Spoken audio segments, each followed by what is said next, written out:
Ya itu sebetulnya ilmu gratis sebetulnya itu teh. Iya, alhamdulillah. Kalau istilah orang tua mah ilmu mah tuh hesi dibawa gitu. Bisa mah hidup Ya, kita betul. dimanapun. Nah kemudian Batagor juga sama. Dan sekarang semua ilmu itu dibawa ke kampung. Iya, alhamdulillah.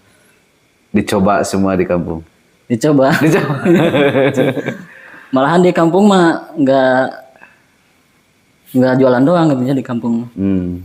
Malahan seperti ilmu mebel gitu ya. Oh iya, Kang Sela teh punya skill. Dikit-dikit bisa, cuman kalau bisa-bisa amat gak kalau bisa. Punya skill lain Cuman sebetulnya. kalau buat sendiri gitu, alhamdulillah. Gitu. Punya skill lain kata orang lain itu. Kang Solah bisa mengukir. Betul itu. Ya, alhamdulillah. Kemudian belajar, bisa bikin kerajinan dari bambu hitam gitu ya. kursi ya. Bukan ilmu hitam, bambu hitam. Seperti Kalau ilmu kursi. kita mah agak sanggup. Seperti kursi dari bambu atau kerajinan-kerajinan yang lain dari bambu gitu ya. Iya. Kemudian apa lagi? Pokoknya permebelan gitu ya. Pembebalannya. Luar Seperti biasa. ya kursi bisa lah buat di rumah sendiri. Tapi kursi dari kayu gitu ya. Tapi gini Kang Salah. Sekarang saya lihat Kang Salah itu menekuninya bukan Batagor. Iya. Bukan es apa tadi teh? Es doger, es apa? Es susu. Es susu bukan sekarang teh. Terus apa tadi? Makaroni basah bukan. Tapi sekarang jadi Martabak mini. Orang lain martabaknya besar, ini yang mini, yang kecil-kecil. Iya. Itu Soalnya kan ceritanya gimana Kang Salah? gini kan, kalau martabak gede ya, martabak Bangka istilahnya, kan di sini udah ada, Iya. udah agak banyak lah lumayan. Malahan udah berdekatan kalau sekarang, jarak 1 kilo juga belum enggak ya, Iya. ada kan martabak. Berarti kita Kalau martabak mini bikin kan, inovasi yang lain gitu ya. kalau martabak mini kan masih jarang di sini. Ada sih ada, cuman ada paling di daerah Bungbulang ya ada. Terus di daerah Bojong nih sebelah sininya, yang agak dekatnya paling yang itu. Kalau yang lainnya, alhamdulillah ya, belum ada. Nah, Cuma gimana setelah beralih ke martabak mini sekarang? Ya alhamdulillah ada sedikitnya peningkatan gitu. Maksudnya dari segi pendapatan gitu, alhamdulillah. Mungkin yang difikirkan kalau martabak yang besar itu harganya agak lumayan mungkin. Iya. Kalau martabak kecil itu dengan uang recehan 2000 juga ya. Berapa? 2000. 2000 Iya. dijualnya. Mulai 2000, Iya. 2500, 3000. Nah, jadi mungkin berpikirnya dengan recehan itu bisa dapat martabak gitu ya. Iya gitu. Dengan anak-anak mau martabak punya uang 2000 nah bisa gitu. bisa juga martabak. Hebat. Kalau dulu kan jangankan orang lain gitu, saya sendiri atau keluarga gitu ya. Kalau pengen martabak harus punya uang 15.000 kan di sini. Itu 15.000 udah murah di sini ya. Kalau di kota kan 25 ke atas. Iya. Kalau di sini ya 15.000 ada. Iya, karena beda lah income per kapita di kampung dengan di kota mungkin ya masyarakat itu. Kalau di kampung, kalau kita mau martabak 15.000, pikir-pikir dulu. Ini untuk beli beras, ini untuk lauk pauknya, ini untuk listrik, ini untuk internet, ini untuk kebutuhan jajan anak-anak dan yang lain. Kemudian iya, soalnya kita harus bagi-bagi kan. Iya, betul. Jadi kebutuhannya bukan cuman itu doang. Banyak kebutuhannya.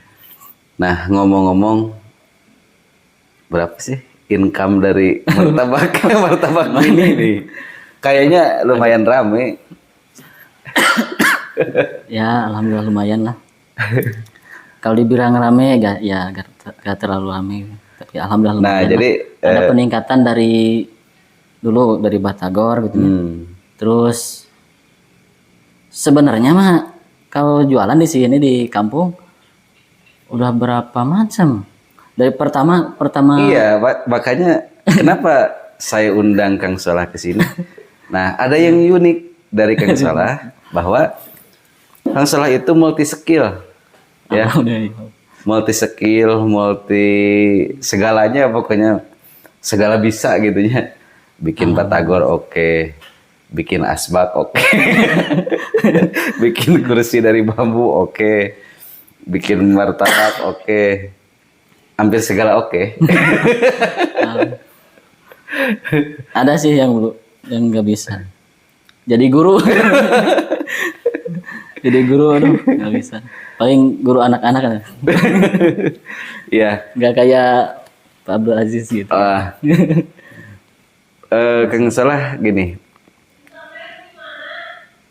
Dari sekian skill yang Kang Salah punya, Iya. yang Kang Salah miliki, kira-kira skill mana yang ingin terus ditekuni dan diutamakan?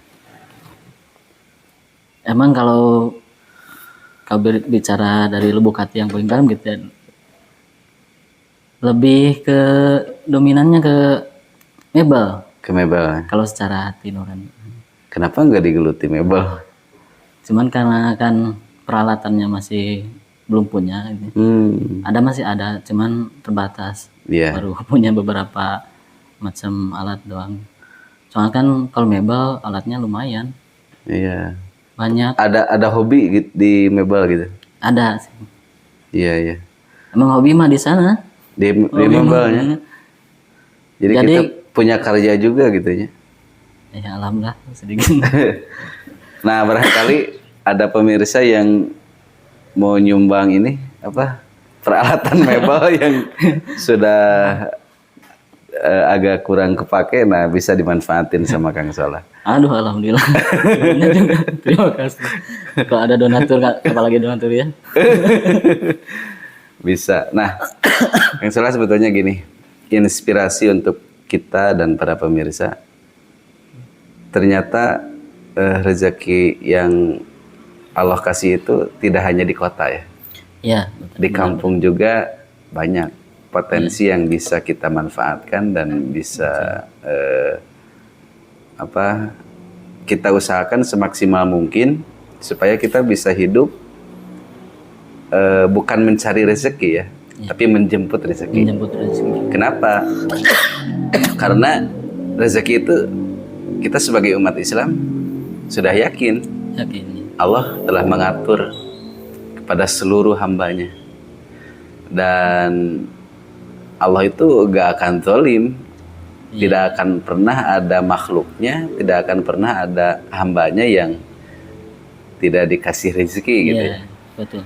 Jadi istilahnya kalau di kita mah supaya gampang mencernanya, ibarat Allah itu melalui petugas malaikat Mikail ya itu untuk membagikan rezeki, telah mentransfer rezeki ke berbagai seluruh rekening hamba-hambanya dan makhluk-makhluknya. Nah, namun masalahnya apakah kita mau menjemput rezeki tersebut, mau mencairkan rezeki tersebut apa enggak? Nah, itu tergantung diri kita. Tergantung diri kita. Apakah kita punya passwordnya atau enggak ya untuk mencairkan di rekening kita rezeki kita. Nah, yang pasti Allah itu telah adil memberi rezeki kepada seluruh hambanya. Itu harus kita yakini ya. Iya. Soalnya jangankan kita manusia yang gede gitu ya. Kalau kita bandingkan sama makhluk yang paling kecil. Makhluk yang paling kecil juga kan sama dikasih rezeki. Iya. Betul. Iya. Seperti kayak semut atau apa ya. Sama dikasih rezeki sama Allah. Seperti kuman kan lebih kecil daripada semut, tapi dia dikasih rezeki. Nah, namun yang tadi bagaimana mencairkan atau menjemput rezeki kita, nah itu yang Allah perintahkan kepada kita. Nah, mungkin Kang Salah jalan rezekinya atau jalan dalam rangka menjemput rezeki itu ada dari mebel, ada dari jualan batagor, ada jualan martabak mini atau yang lainnya gitu ya, atau aktivitas yang lainnya. Itu hanya sebatas syariat atau sebab saja supaya rezeki kita dicairkan atau dijemput oleh kita. Nah, pelajaran yang bisa Kang Salah ambil dari perjalanan hidup selama ini apa? Dari berbagai latar belakang dan pengalaman apa usaha Kang Salah, jatuh bangun mungkin. Pasti ya. Kalau jatuh bangun, namanya dia kan usaha. Iya. Namanya di dunia pasti itu termasuk ujian juga kan? Ujian juga. Kan ujian itu macam-macam, ada yang Pahit, ada yang manis gitu ya. Ada Semua yang juga senang, ujian. ada yang susah. Nah, ketika sekarang contohnya sekarang kita dikasih ujian yang susah, nah di situ kita harus pintar-pintar dan harus apa? Mencoba, terus mencoba ya. Mengambil kesempatan, peluang, terus berjalan, terus kemudian kita mengasah skill gitu ya. Nah, ya itu. Mengasah kemampuan untuk mengembangkan usaha kita. Soalnya kan saya juga beberapa macam, kalau jualan udah beberapa macam gitu. Segala dicoba. Dari pertama ke kampung, pulang ke kampung itu bukan batagor kan jualannya. Padahal pas pulang dari Purwakarta kan, di Purwakarta jualan batagor. Terus pulang ke kampung malah jualan bakso. Kan kalau dipikir-pikir gak nyambung. Tapi itulah uniknya Kang Salah. Dan sebetulnya banyak. Jadi contoh saja, ada yang sekolahnya A, contoh sekolahnya sekolah pendidikan, tapi usahanya sekarang jadi bengkel, maju lagi. Ada. Jadi itu mah rahasia Allah lah. Nah, berarti pemirsa semuanya, jika kita mempunyai keinginan yang baik untuk berbisnis, berusaha dan yang lain sebagainya, prinsipnya kita harus berani mencoba. Jadi jangan takut mencoba, sepanjang itu adalah positif. Karena kalau kita berani mencoba, hasilnya itu dua, antara berhasil dan gagal.